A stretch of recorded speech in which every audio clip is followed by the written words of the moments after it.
샬롬. 사랑하는 지체 여러분, 안녕하셨습니까? 지금이 제가 있는 이 캘리포니아는 24년 12월 30일 오후 2시일세요. 이제 한 34시간, 34시간이 지나면 24년이 지나가는 그런 여울목에 있습니다. 오늘은 지난 한 해를 회상하면서 여러분들과 은혜를 나누고 싶어서 아디오 2024라는 제목으로 이렇게 시간을 나누려고 합니다. 아두라는 단어의 의미는 안녕히 가세요 또는 잘 있어요라는 의미의 프랑스어라고 합니다.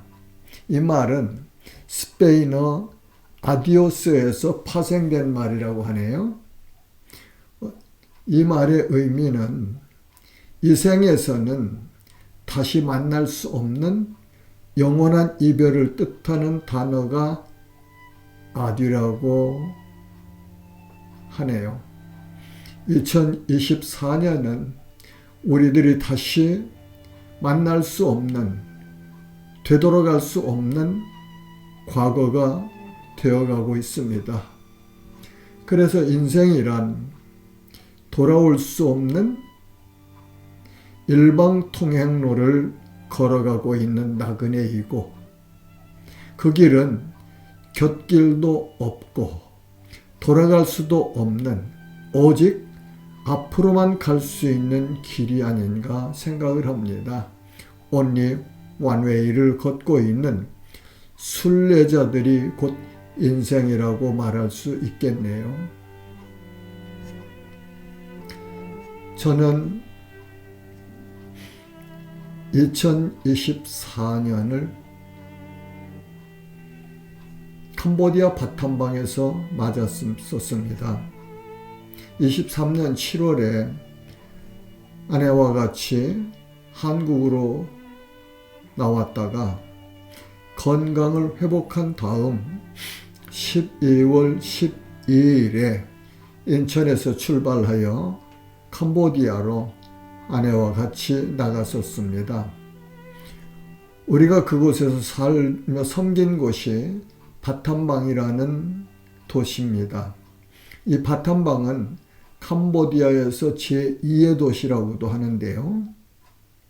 그곳에서 우리가 한 일은 어린이들에게 예수 그리스도를 전하고 가르치며 또 그들을 사랑하며 섬기고, 또 그곳에 공사를 하다가 중단된 센터 건물 건축을 동역하는 삶을 살았습니다. 올해 4월에 캄보디아로 다시 들어가면서 계획했던 시간들을 마무리하고 한국으로 나왔었습니다. 그 당시에는 캄보디아에서 더위와 공사 현장에서 겪었던 어려움들이 저의 건강을 파김치처럼 힘들게 했습니다. 그래서 스페인 까미노를 걸으려고 결정을 하고 까미노를 걸었어요. 까미노를 걷는 목적은 첫 번째는 지친 저의 건강을 회복하고 싶어서였습니다. 다음에는 걸으면서 내 건강을 테스트해보고 체크업해보고 싶었죠. 동행으로는 천안에 있는 새생명교회 장로님과 함께 출발하였습니다. 우리는 5월 2일 목요일 날 인천공항을 출발하여 파리 샤를 드골 공항에서 환승하여 프랑스 남부에 있는 도시 비알리츠 바윤 알글레 공항에 도착하여 그곳에서 2박을 하고 4일 토요일에 생장이라는 도시로 이동하였습니다. 생장은 세인트 잔스, 그러니까 성 요한이라는 이름의 도시죠. 거기서 주일을 보내고 월요일 날 5월 6일 날 아침에 출발하여 우리가 계획했던 마지막 목표지인 산티아고 감포스텔라까지 800km를 완주하였습니다. 걸으면서 많은 애환도 있었죠. 아무튼 그 경험에서 생각해 본 것은 인생은 여러 사람들과 가족, 공동체, 이웃과 함께 걸으면서도 인생은 결국 그 속에서도 혼자서 걸어가고 있는 나그네 길이라는 사실을 확인했죠. 그 순례자길에서 비알리치에서 받은 은혜는 하나님께 주신 내가 영원히 너와 함께 하리라는 말씀입니다. 둘째 날 새벽에 하나님께 주신 복된 말씀은 내가 영원히 너와 함께 하리라는 말씀이었어요. 800km를 걸으면서 계속해서 이 말씀을 묵상하며 감사하고 찬양하고 그리고 용기를 얻는 그런 은혜가 있었죠.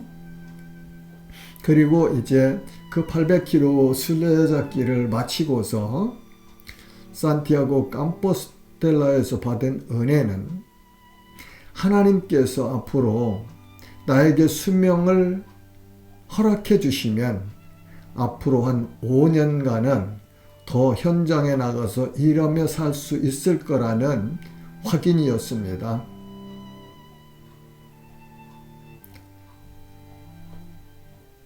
올해 80세를 지났어요.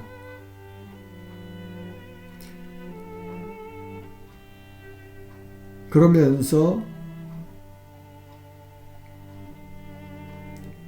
하나님 앞에 감사하는 그 내용, 찬송가, 가사 301장 지금까지 지내온 것 주의 크신 은혜라. 한이 없는 주의 사랑 어찌 이루 말하랴. 자나 깨나 주의 손이 항상 살펴주시고 모든 일을 주 안에서 형통하게 하시네. 은혜로운 찬송가 가사지요. 이 가사처럼 하나님은 언제나 우리에게 선하시고 인자하시며 사랑하시고 긍휼로 베푸시며 우리 곁에 늘 함께 하시는 그 사랑의 하나님임을 다시 고백합니다. 우리는 이제 2024년 마지막 지점인 연말 앞에 서 있습니다.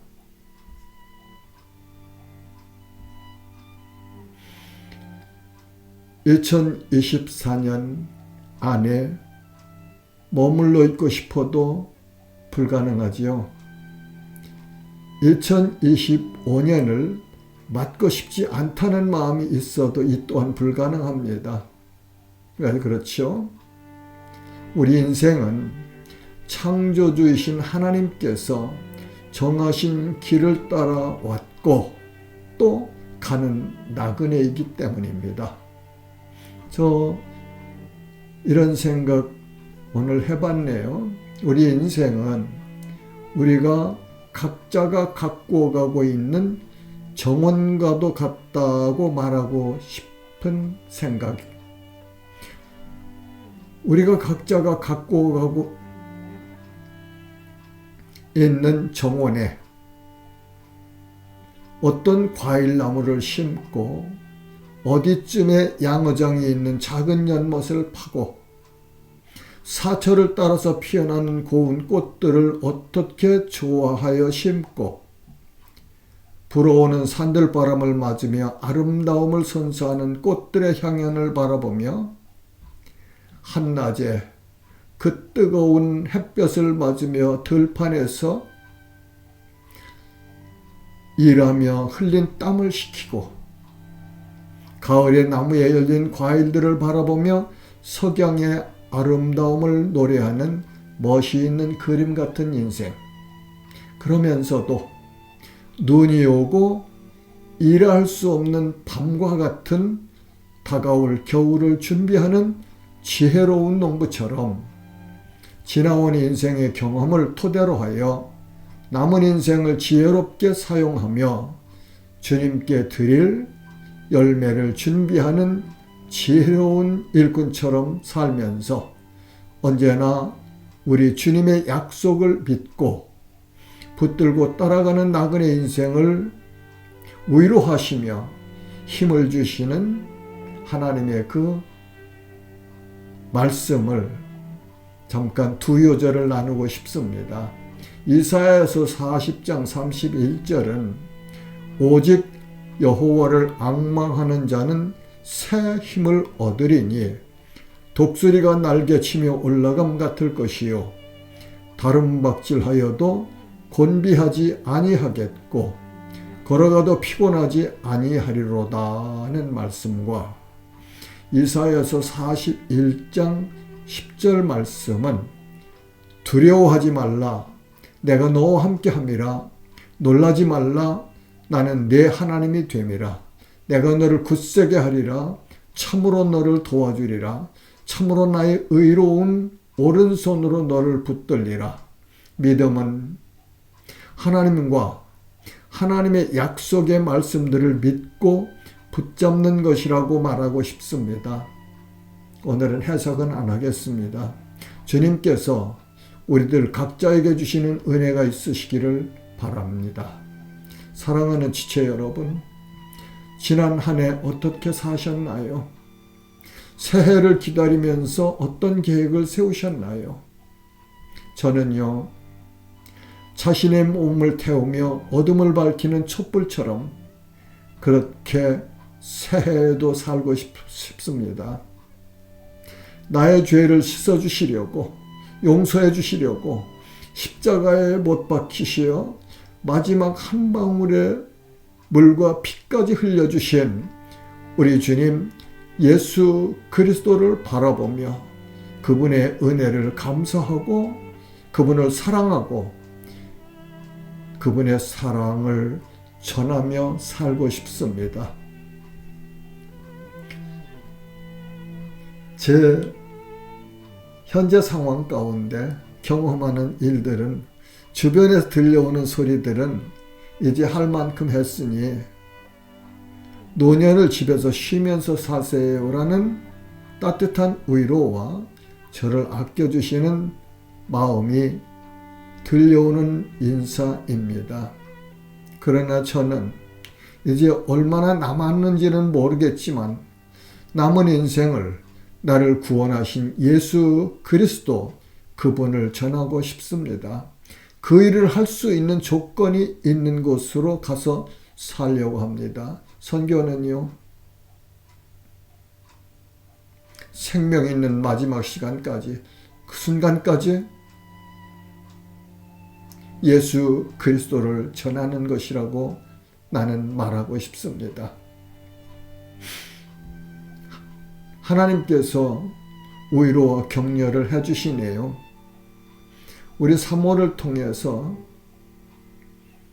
아는 지인이 제가 선교지에 가면 헌금을 하겠다고 자원하는 자매님의 소식과, 그리고 캄보디아에서 교제하던 청년 형제가 새 아기를 며칠 전에, 그러니까 24일 날 얻었다는 기쁜 소식, 그리고 미국에서 청년 동역자가 내년 25년에 캄보디아의 단기 선교로 친구와 함께 와서 섬기겠다는 헌신의 소식을 들으며 새로운 힘과 용기를 얻습니다. 사랑하는 지체 여러분, 여러분들께 부탁드립니다. 부족한 사람이 오늘의 희망을, 꿈을 이루어가는 삶을 성공적으로 살아갈 수 있도록 주의 성령으로 충만하기를 기도해 주시기를 부탁드립니다.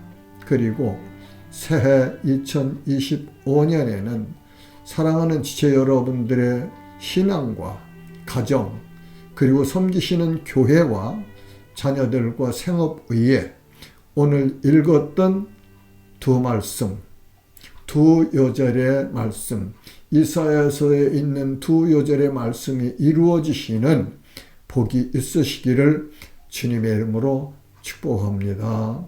샬롬.